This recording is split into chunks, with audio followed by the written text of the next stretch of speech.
Hello and welcome back to our ongoing discussion of C.S. Lewis' book, Mere Christianity. Today we will be exploring Chapter 6 of Part 4, titled, Two Notes. In this chapter, Lewis discusses the two different aspects of Christianity, the joyful and the serious.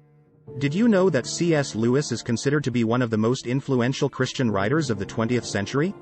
He is the author of several beloved books, including the Chronicles of Narnia, the Screwtape Letters, and, of course, Mere Christianity. In this chapter, Lewis argues that Christianity is characterized by both joy and seriousness. He notes that Christians should take their faith seriously, but they should also experience joy in their relationship with God. Lewis uses the analogy of music to explain this concept, saying that Christianity has two notes, the serious and the joyful.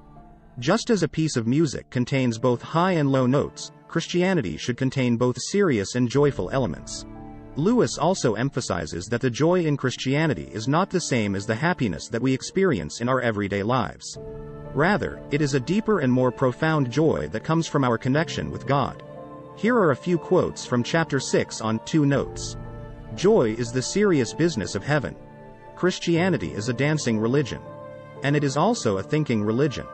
Christianity is not a system of thought that can be contained in a book. It is a living faith that must be experienced. So there you have it, a brief overview of Chapter 6 of Mere Christianity.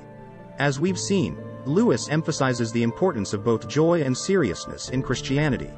Two notes of warning. Now, before we wrap up, Lewis provides two notes of warning in this chapter that we should be aware of.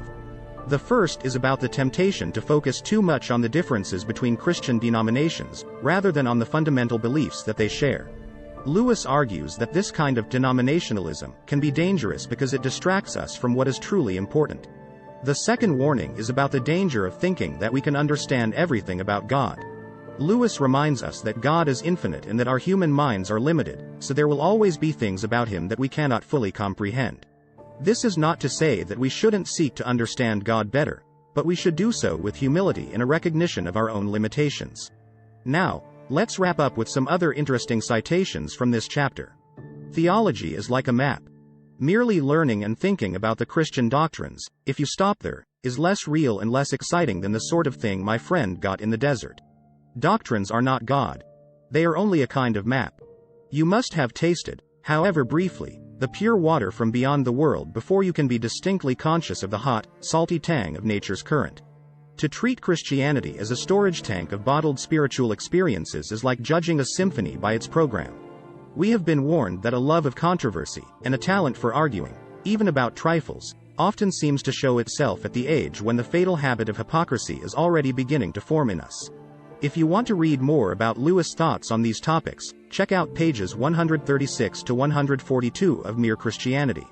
Thanks for joining me for this discussion of Chapter 6 of Mere Christianity. Don't forget to like, share, and subscribe for more content like this. And now, for our reflective questions. Why is it important to focus on the fundamental beliefs that Christian denominations share, rather than on their differences? My personal thought is that it's important to focus on the fundamental beliefs that Christian denominations share because it helps us to unite around the things that truly matter, rather than allowing ourselves to become divided by our differences. Why do you think it's dangerous to assume that we can understand everything about God? I suppose it's dangerous to assume that we can understand everything about God because it can lead to arrogance and a lack of humility. Recognizing that there are things about God that are beyond our understanding helps us to approach him with the reverence and awe that he deserves.